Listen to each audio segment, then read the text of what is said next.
In 1978, Apple Corp. files a trademark suit against Apple Computer over the Apple name, arguing marketplace confusion between a record label and a tech company. The dispute moves quickly through negotiation and litigation because both parties see commercial risk in overlapping brands. The case reaches settlement in 1981 with Apple Computer paying $80,000 and accepting limits on music-related business activities. The settlement represents a narrow commercial resolution rather than a broad legal ruling on trademark doctrine. Apple Corp. legal pressure forces Apple Computer to formalize brand boundaries in court and contract, setting a precedent where corporate naming disputes demand written agreements.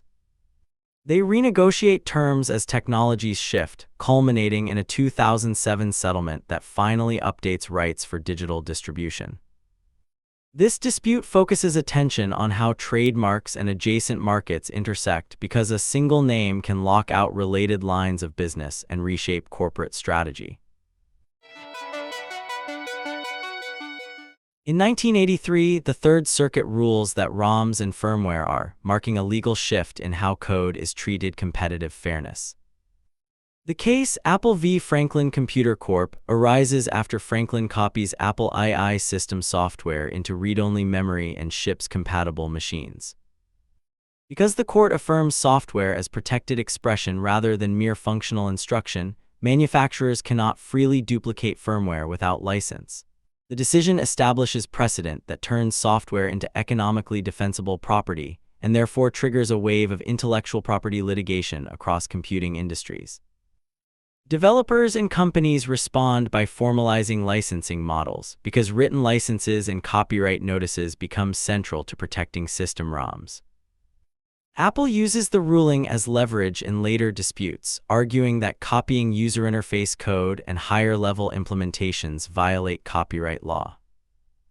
Critics warn that treating software strictly as expressive content could complicate interoperability and reverse engineering for compatibility purposes.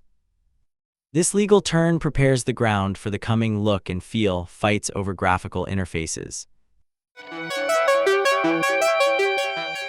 On March 17, 1988, Apple files a complaint against, arguing that Windows 2 unlawfully copies the look and feel of the graphical interface.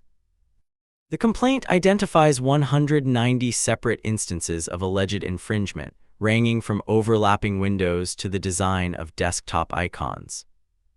Apple frames the case as a defense of innovation because the interface represents a major commercial differentiator in personal computing. However, argued that these design elements were purely functional and therefore not eligible for broad copyright protection. The court dismisses 189 of the 190 claims before trial, narrowing the dispute to a single issue and setting a tone that favors functional design over expressive monopoly. Judges reason that elements like windowing systems, file icons, and menus serve operational purposes that users require, and therefore cannot be copyrighted wholesale. This ruling undermines Apple's attempt to secure proprietary control over the GUI and establishes an important limit on interface. The precedent pushes Apple to rely more on hardware integration and operating system exclusivity, leading directly into its later battles against companies cloning or replicating the Mac experience.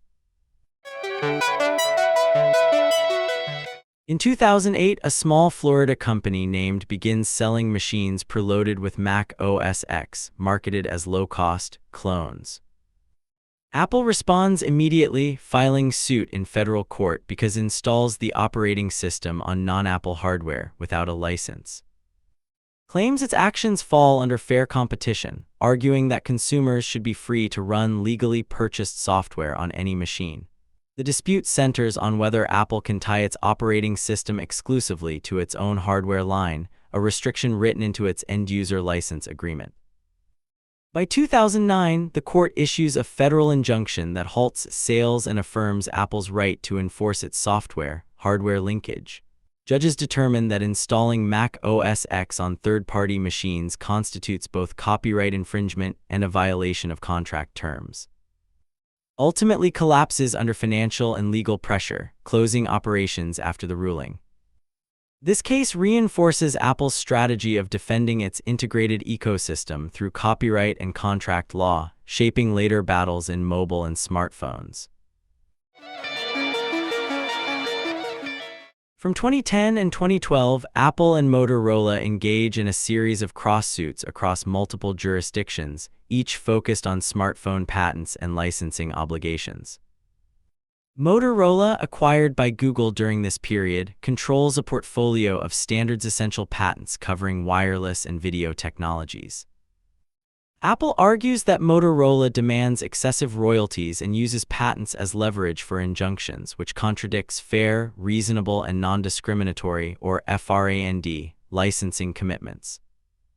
Courts in Germany and the United States hear parallel claims, with Motorola seeking bans on Apple products while Apple challenges the validity of Motorola's licensing practices.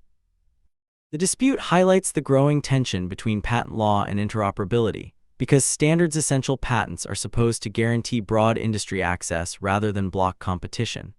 Judges evaluate whether Motorola's actions breach its FRAND obligations, while Apple faces accusations of infringing core connectivity technologies. Though individual rulings vary, the larger effect is clear. Patent litigation becomes a central weapon in the smartphone wars of the early 2010s. These clashes set the stage for Apple's more high-profile legal battle against Samsung, where design patents and billions of dollars in damages dominate the courtroom. In April 2011, Apple files suit against Samsung in the United States, alleging infringement of both design and utility patents in the Galaxy smartphone and tablet line. Apple claims that Samsung copies key elements of the iPhone's appearance, including rounded corners, bezel design, and grid-style app icons. Utility patents covering touch gestures such as pinch to zoom and bounce back are also included in the complaint. Samsung responds with counterclaims across multiple countries, transforming the case into a global patent conflict spanning Europe, Asia, and North America. On August 24, 2012, a California jury awards Apple $1.05 billion in damages, one of the largest intellectual property verdicts in technology at the time. The decision validates Apple's argument that design can serve as a protectable competitive weapon, not just functional technology. Samsung appeals and courts around the world reach mixed conclusions, with some rejecting Apple's design claims while upholding selected utility patents. Because litigation drags on for years, the case becomes symbolic of the smartphone wars, demonstrating how patent portfolios and product design fuel billion-dollar disputes. On December 2, 2015, a mass shooting in San Bernardino leaves 14 people dead and raises urgent questions about digital evidence. Investigators recover an iPhone 5C used by one of the attackers, but the device is locked with passcode encryption. The FBI requests Apple's assistance, arguing that access could reveal contacts, communications, or possible accomplices. Because Apple's security system automatically erases data after 10 failed attempts, brute force entry without modification is impossible. On February 16, 2016, a federal court orders Apple to create specialized software that would disable these protections, effectively a backdoor for law enforcement. Apple resists, stating that building such a tool undermines security for all users and sets a precedent for compelled code writing. The dispute becomes a national debate between privacy and security, with technology firms and civil liberties groups supporting Apple, while officials emphasize investigative necessity. The standoff ends when the FBI bypasses Apple by hearing a third-party firm, but the legal and political questions remain unresolved. These tensions resurface in Apple's later conflicts with regulators and business partners over control, access, and competitive fairness. In January 2017, Apple sues Qualcomm, accusing the chipmaker of charging unfair licensing fees tied to its dominant baseband modem patents. Apple argues that Qualcomm collects royalties on the entire iPhone's retail price, rather than just on the modem component, inflating costs across millions of devices. Qualcomm counters by claiming Apple withholds payments owed under licensing agreements, escalating the conflict into multiple lawsuits spanning the United States, Europe, and Asia. Because Qualcomm's technology is critical to 4G connectivity, the dispute threatens supply chains and device launches during a competitive phase of the smartphone market. By April 2019, after 2 years of litigation and mounting pressure, Apple and Qualcomm announce a settlement that includes a 6-year global patent licensing agreement and a multi-year chipset supply deal. The resolution ends ongoing trials, including one in San Diego where billions of dollars were at stake, and restores Qualcomm's role as a primary modem supplier for Apple's iPhones. The case highlights how royalty models and licensing structures shape costs in consumer electronics, because patent portfolios can dictate entire pricing frameworks. The settlement leads directly into the next phase of Apple's legal battles, where attention shifts from hardware suppliers to the App Store's fee structure and antitrust scrutiny. On May 13, 2019, the Supreme Court rules 5-4 in Apple Inc. v. Pepper that consumers have antitrust standing to sue Apple over App Store pricing. Apple argues consumers are indirect purchasers because developers set prices, but the court finds consumers buy directly from Apple and therefore can allege overcharge. The decision focuses on whether Apple's 30% commission on app sales and in-app purchases creates an antitrust injury that harms buyers. Because the court permits the suit to proceed, class action claims and antitrust theories aimed at the App Store's fee structure multiply. Lower courts then address the merits, but the practical effect is clear. Consumers gain a pathway to challenge platform pricing, and regulators intensify scrutiny of app marketplaces worldwide.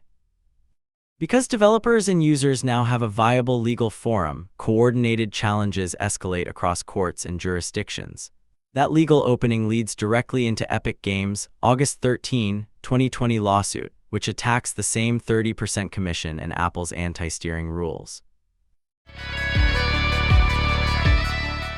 On August 13, 2020, Epic implements a direct payment system inside Fortnite, and Apple immediately removes the app for violating App Store and app payment rules, prompting Epic to file suit the same day. Epic accuses Apple of monopolizing app distribution and payment processing on iOS because Apple enforces a single store and a 30% commission on many transactions.